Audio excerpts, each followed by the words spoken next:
Alright guys, we're playing an opponent who's a complicated screen name and I've never seen before. So we're just gonna give it a go. The last two videos I'm playing a continuous session of one-on-one tables, um, as requested by a lot of the members of the site. I'm sorry, I won't multi-table anymore. I can definitely understand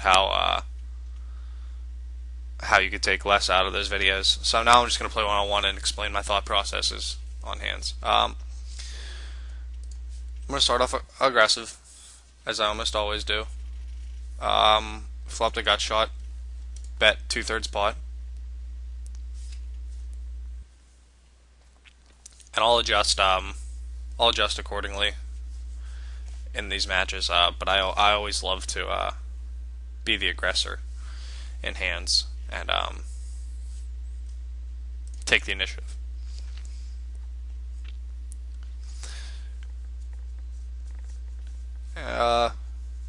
Pretty bad board. Not going to get tricky.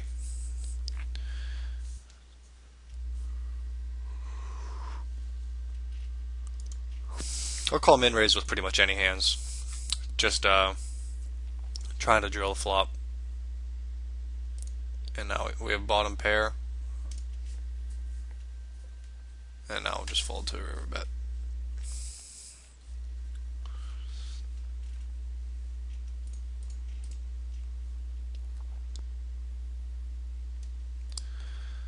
Gonna check this king high behind. Oh, we turned our king. I'm gonna put in a small check raise. And now I feel like he has a jack, so I'm gonna go for value here. We don't want to see a hand like king 8, king 7, and yeah, that was the hand he had. But I like going for value on that river. I think that a jack is going to call us, just like he insta called us with a king, which is an alright call. But if he insta called us with a king, he's going to insta call us with a jack too. So I could argue for a river check just in case he had one of those hands that we thought he might have, king 8, king 7. But I still like going for value there. Follow up with a C bet, missed the flop, king high, and he just shoves all in. So this match we got off to a bad start. We'll try to grind it back. Against opponents who limp, I like to 4x it from the big blind with a lot of different hands.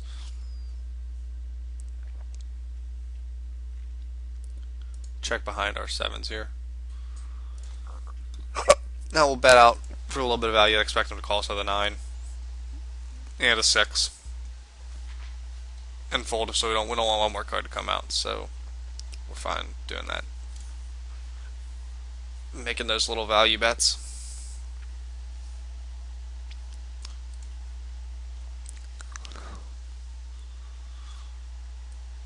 Follow up with another 2/3 pot bet.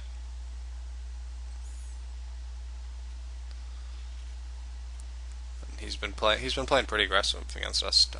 So and now we're going to tighten up our pre-flop range. Now we're getting a little bit low, so we're just going to tighten up our range and hopefully make a hand and get paid on it.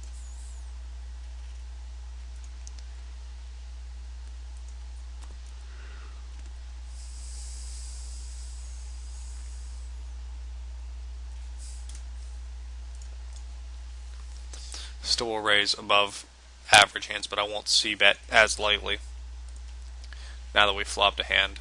Now this is the hand that we want to get chips. Wow, that's interesting. I can't picture us being beat here, but I can picture us being up against a big draw. I don't think that he would. I think we can really exclude king higher away from his range. The only hands I'm afraid of are hands like 7 deuce, 5 deuce, maybe king deuce, but I have no idea why you'd play king deuce like that. I think that this turn card helped him. He might have a hand like 4-3 and just trying to blow us off of it. He might have a hand like a hand which I actually would expect him to have most is 5 of clubs, another club, maybe like 9-5 of clubs. So I'm pretty sure we're going to call this. We don't think that he made 2 pair, and on the flop, if we're beat, I really don't think we'll see a hand like 7-5 or anything that has beat on the flop. So we're going to call, and I would expect to see a flush draw and maybe a pair, maybe an open-ended straight draw. So we'll see. Yeah, that's the 5, the 6-5, and yeah, the flush got there. So there's nothing we can do. We had a pretty good assessment on that hand. It was a huge overbet shove by him. Yeah, just a huge overbet shove. Let's see what the pot. I think the pot size was 280. Yeah, it was a 280 pot size, and he just jammed in when we had 740 behind, which is a pretty large amount. Now, this came up perfectly because Fafa set us in a 550, so we can keep this video running.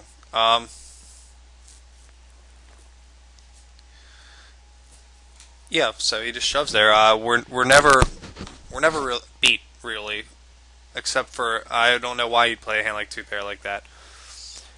We are up against a draw a lot, and in which case he's about a third to win. But we're more than happy to put our chips in there. And if we would have won that hand, we would have been up to 1760 and had some pretty good working chips. And then we could have continued our aggressive style. But that's the way it works. Hit the river, nothing you can do. All we can do is control how we put our money in. We got it in good there, so no complaints. And now we're playing Fafa, who from a hand earlier in this video we had we made the ace high all in call. So we'll see if he's gonna play any different, or if he's gonna continue with his min raising game, or if he's going to be tilted. We'll see. Totally whiff this flop. Just going to play check fold. Even if on this kind of flop, because a lot of people will just check an ace or a king if they have it in their hand. If I would turn, say, an 8 or a 7, I would still check, probably be in check fold mode, because it's just a spot I don't really want to get tangled up in against him.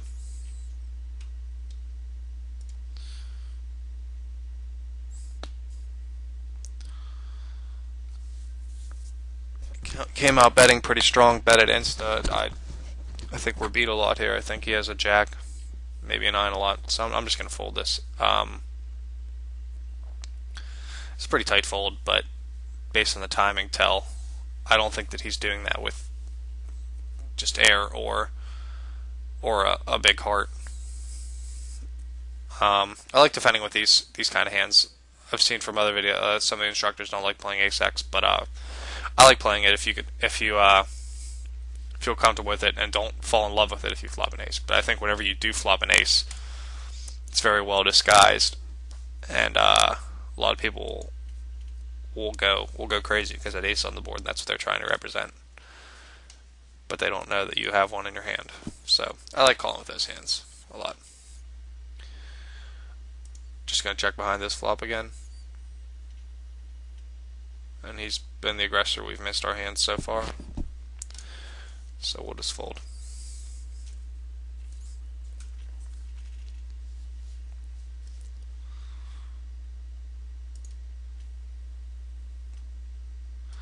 Flopped an open-ended straight draw here.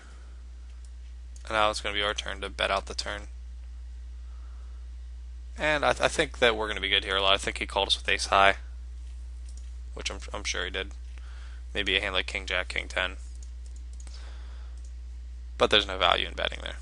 Now he No, he called us with 5-5 flush draw.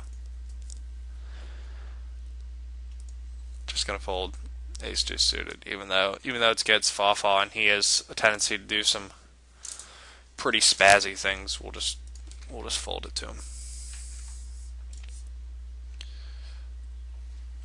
We're not gonna give it up. We're gonna call here with our king high.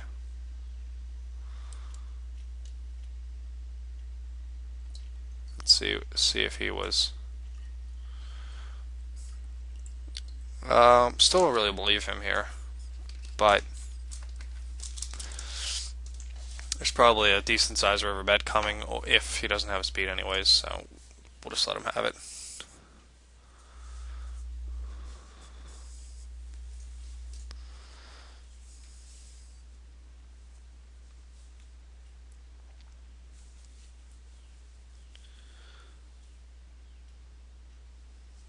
Made an interesting bet here. I'm going to defend with a 10-4 suited.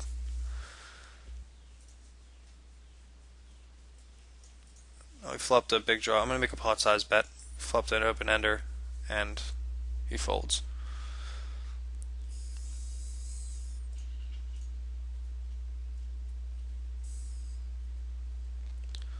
Flopped a king. We'll just check it behind. We turn 2 pair. Comes out betting pretty strong. It's a typed in number 2. We're just going to call and see what he does on the river. We're going to call it. I can't see us being beat. We're beat by flop flush, so. And I don't really like min raising there though, even though he did have a pretty big hand. 3-bet in the ace-9 suited. I'm expecting him to call here every time, and wow, he didn't. That's not the old fa-fa poker. With that hand, I don't really like min. I'm just gonna fold our 6-8. I don't really like min raising the river, or trying to raise the river at all for value, because it feels like, and which in this case, this is probably the one hand that he could have, along with like a 9-5 that might call a min raise that isn't beating us. But I think we're going to get shoved on here a lot. We're going to disguise our king queen, come betting out, and I think he has ace high now, so I'm just going to bet this quick. And he folded though. I wanted him to try to catch a bluff on us, like we caught his bluff last match, and a lot of people will like try to call that on you and spite it. Just gonna fold the 6-4 here to a min raise.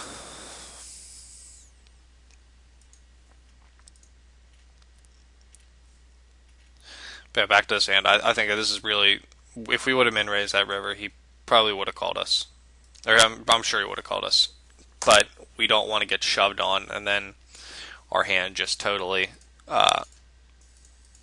turns to shit. And it's just a brutal spot, because you can only find one, like a pure bluff, like maybe an ace of spades bluff. But alright, we will defend with a jack-6. We flop middle pair. And we definitely are not, we're not going to believe that he has the ace. So this would be a hand where I wouldn't mind calling down with the jack-6.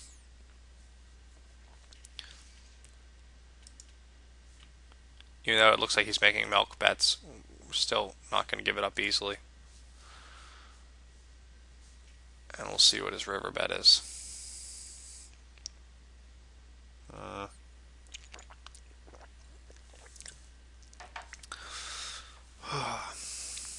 I think that's a bad river for him to bluff, because we might have been calling him down with king high, and if we hit our king, which is pretty much the same as our jack here, or our jack-6, then we're going to call him. So it doesn't really feel like a bluff.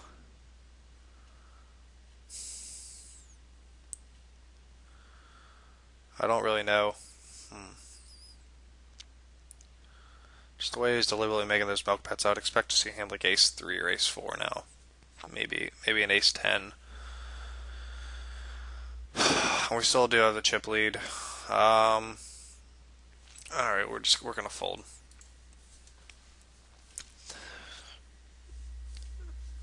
we don't really want to be a believer in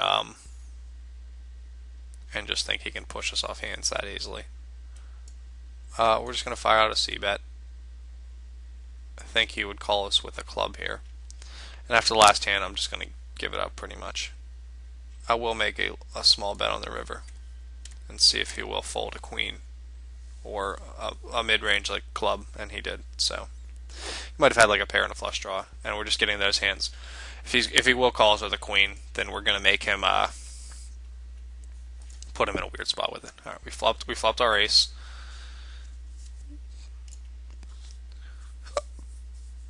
Now the kickers really become irrelevant, and just in case he has a king high, maybe he'll call us. I don't expect that to ever really get called, but we want to disorient a little bit. Now I'm mixing up min raises in here with triples just to try to confuse him. I will min raise with big hands too. I won't just min raise these kind of hands. Just fold. Yeah, I like doing that against him.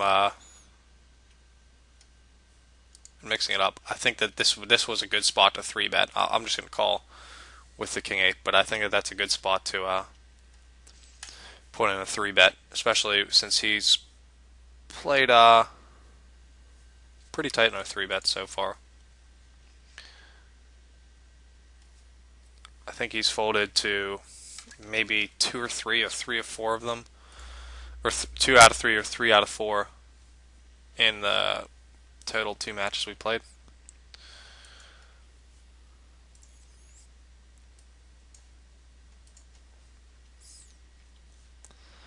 This is a spot I'm going to 3-bet.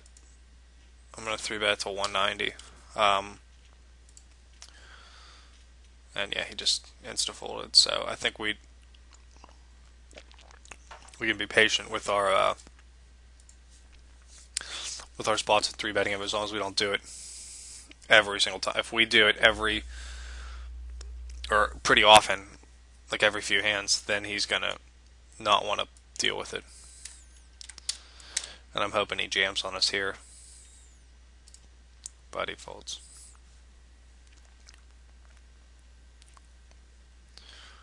I'm gonna limp in here. This hand is not pretty at all, but I just want to. I limp in there just to throw him off a little bit. I'm not doing it because I like the Jack 3 often, but I don't want him to think that I'm just folding every button and playing it passively. So I like mixing it up. But now he's getting really aggressive on us. I'm sure people are going to comment why I'm raising these hands. It's not the hands, and it's not the hand value I'm raising. It's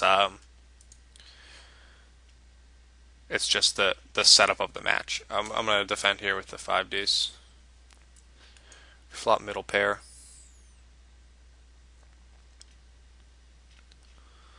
Makes a pretty big bet. Not really believing. Plus we have a backdoor flush draw. It turns great for us.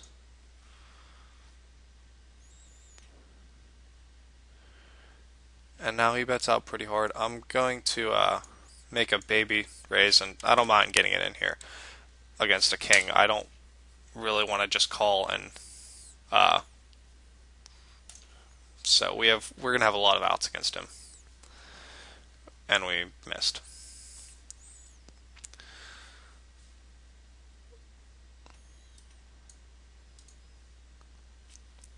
So I'll go over that hand again in a little bit. Looks like we are going to lose this one, so it makes him 1-1 on us. And for this session, we went 2-2.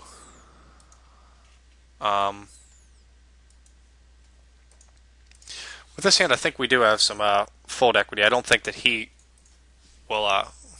Fafa's a decent player, tilts a lot, but he has a decent understanding of the game. And why I made a committing rate or a raise to get the chips in is I don't necessarily believe that he has a king here, and I don't think that he thinks that I'll have a king here because I just flatted the flop. Usually it's the king on a drawing board, a drawing board. When I call, I usually have a draw, and I would make this same raise if I had a hand like four deuce suited, or if I had two pair. So I think that I don't think he will. Just with the way that the way that the dynamics of the match were going, I don't think that he's going to fold a king. But I do think that he won't have a king a good percentage of the time. So some might advocate some of you guys might say, well, why didn't you just call if you thought there's a decent chance that your five with a gut shot, two pair draw and a flush draw was good, and that could have been an alternative line I could have taken, but I don't really like say in this instance I do just flat the 350. He's going to jam the river after I checked him, and then it just puts us in a pretty shitty spot, but a spot where we probably committed ourselves by putting in so many chips. So and there might be an off chance. Let me see what the stacks were. He had like 780 after his 350 bet. Nah, with the way he was playing, he already put in almost half his stack. He's not going to fold a king, but he will fold hands that were just pure bluffs, and I don't mind getting in there with a lot of outs and what I think is some fold equity. But just calling the turn would have been another alternative line, but even if we hit the river, I don't know. Yeah, it can be argued both ways, but I don't mind that. I think we have some fold equity. I don't think he ever puts us on a king. And as you saw by the speed of it, whenever we race him, he insta put it in with king 10. So he was never folding any king, and he probably wasn't folding. Say he had like jack 9 of diamonds. He was probably never ever folding that either. So that's just the way it works. Went 2-2 in this series of videos. We came with some interesting hands. The only hand that I could really argue playing differently would be this one. But I like raising the turn, and sometimes it's just the way it goes. He insta-got in with us, and we missed our million outs. So until next time, take it easy, guys.